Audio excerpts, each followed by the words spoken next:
Here are a couple of revolvers that you won't see very often. Now, by looking at them, I'll bet you would think that these are Magnum Research BFRs, which Magnum Research claims stands for biggest, finest revolver, but most people seem to think that it actually means something else. But you'd be wrong. These are D-MAX revolvers. And essentially, the D-MAX revolver, the D-MAX Sidewinder, was the predecessor of the Magnum Research BFR. Originally, these were manufactured by a little three-person outfit in Bagley, Minnesota. Let's see if that will show up here. And if I recall, it was the owner, his wife, and his brother-in-law that made these. And they started making these, I believe, in the early 90s. And they were sold mainly through direct dealer sales in Minnesota, Iowa, and South Dakota mostly. And later on, they moved to Springfield, South Dakota, and opened a new plant there and started manufacturing them. And at that point, I believe we're starting to manufacture them for Magnum Research as well. And later on, Magnum Research just bought them out and started manufacturing them themselves. Now, this one here is the bottom one is a standard Sidewinder in 45 Colt, and it also took 3-inch 410 shotgun shells. And essentially, these guns are just overgrown Ruger Blackhawks. Matter of fact, I think D-MAX even bought some of their parts from Ruger. But of course, it is considerably larger frame, larger cylinder, and it does have a screw-in choke. Let's see if I can get this on camera here where you...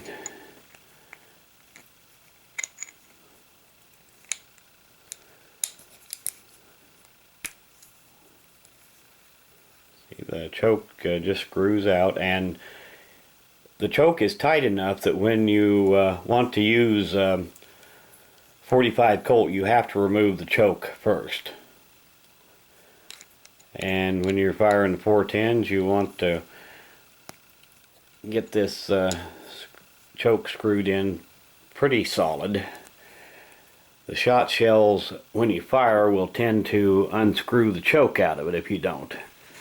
Now later on, they changed the threads to the opposite thread pattern so that the swirl of the shot would tend to tighten it instead of loosen it. But this is an early one. D-MAX never made a whole lot of guns. I don't know precisely how many they made, but this one here, if that will show up here. Serial number is 204. And it is made just like a Ruger Blackhawk. You open the cylinder and it spins free. No need to put it on half cock like you do a Colt or a Colt clone. And of course, these have been safety checked before I ever started the video. This one has a 6.5-inch barrel, and even with the choke, the shot tends to spread pretty quick on this one. Now the top one, it's a later gun made in South Dakota. And have a look at the serial number there. L28. So it's number 28 of the L series guns. And the 45 410 is a 6-shot revolver. The L5s are a 5-shot, and this one's chambered in 4570. And it is a fair handful with a full power load.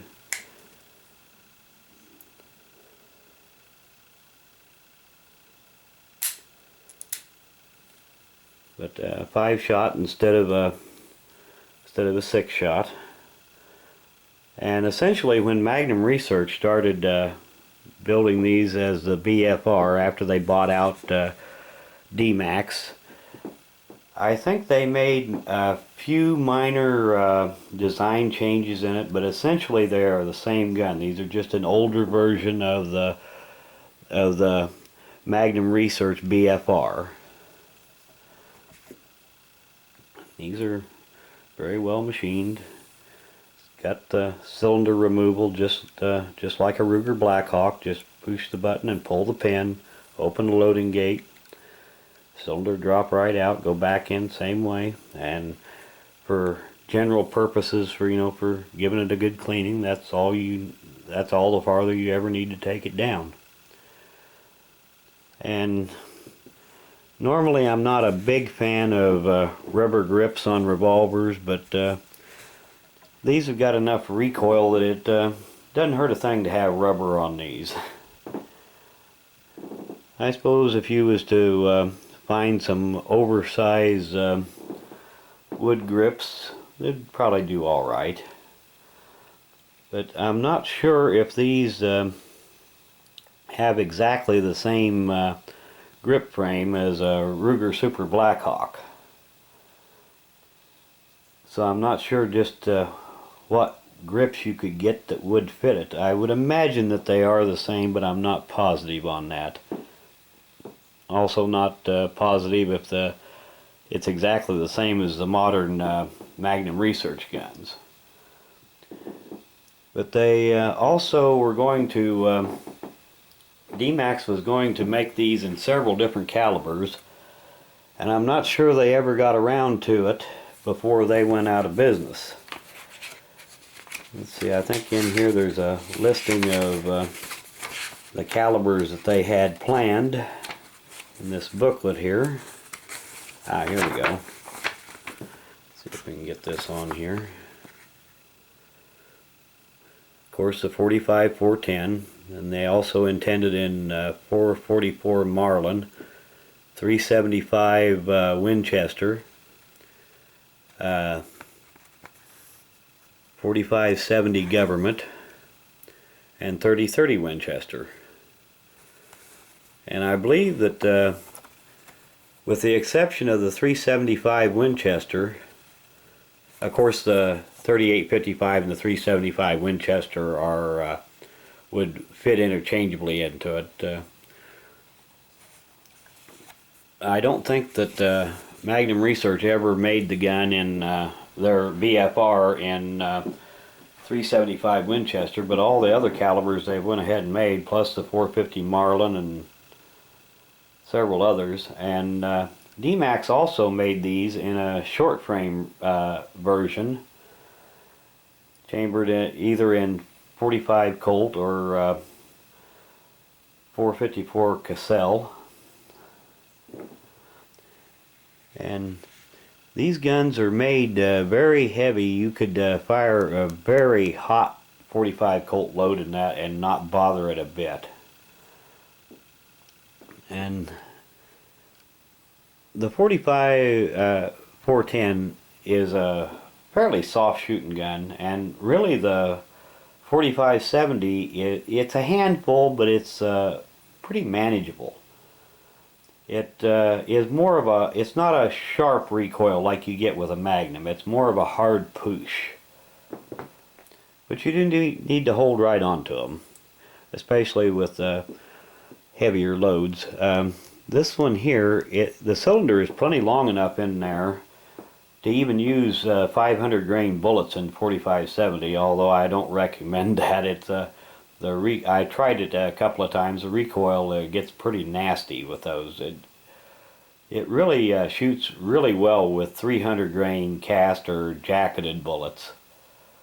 And factory ammo for 45-70 is not very hot, but due to the cost, I usually hand load. I've also got a 45-70 rifle, so it's worth it. I shoot, I don't shoot at a whole lot, but enough to make it worthwhile to reload it.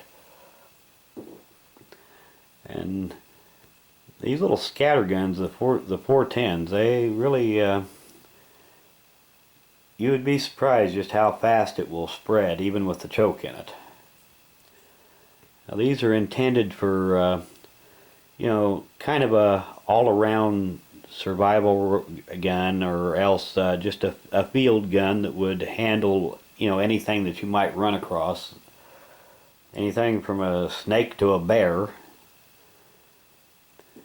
And the L5 in 45-70 was intended more as a hunting gun. Like I said, it's one of the later ones. It was made in Springfield, South Dakota. And I don't know exactly how many of these guns D-MAX made, but I don't think very many. I would guess maybe 2,000 or 2,500 if you put them all together.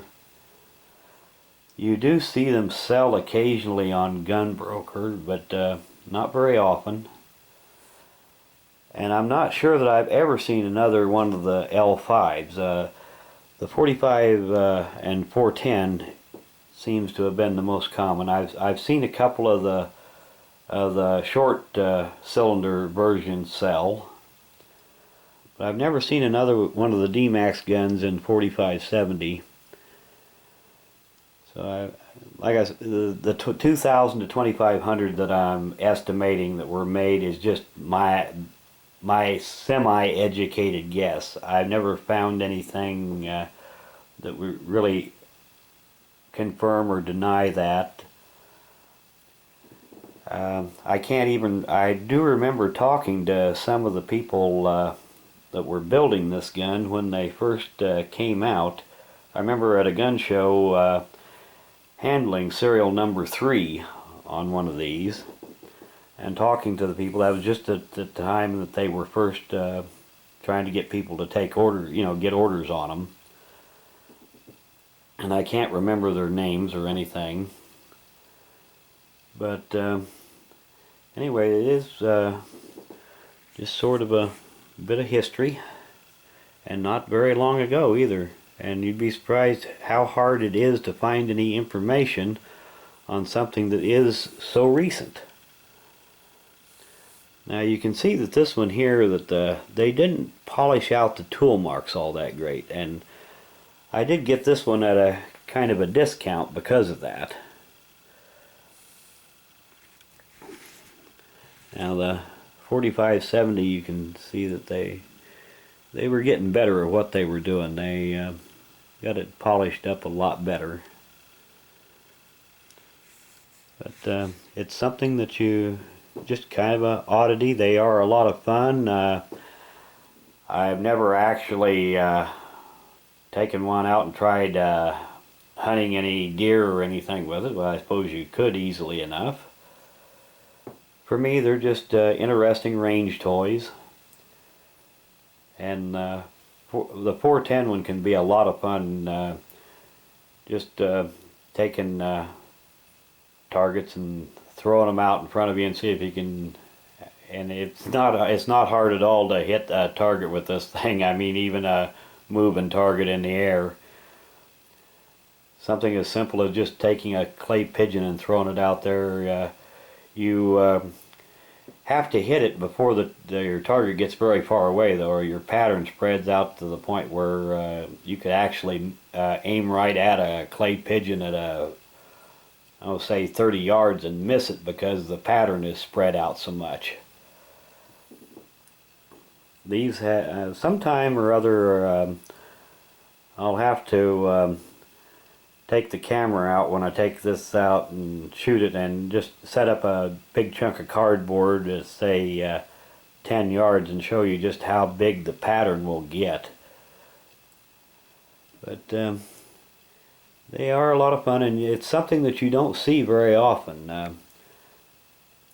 Here in used to go to gun shows up in the northern part of my state, and you would run across a dealer that had one of these. I bought both of these new, one in the early 90s, and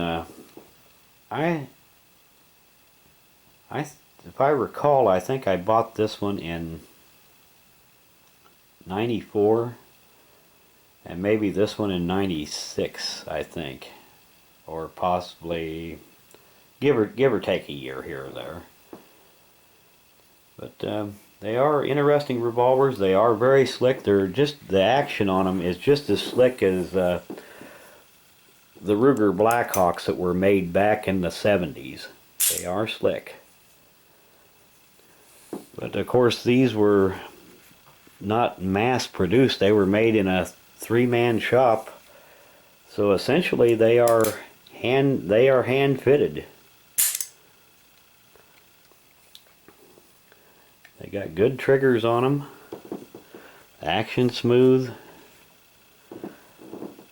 The springs are adequate for keeping the thing, you know, coil springs, just like a Ruger. And basically, just I thought what I would give you a quick look at them here, and I guess that'll do it for now. Thanks for watching.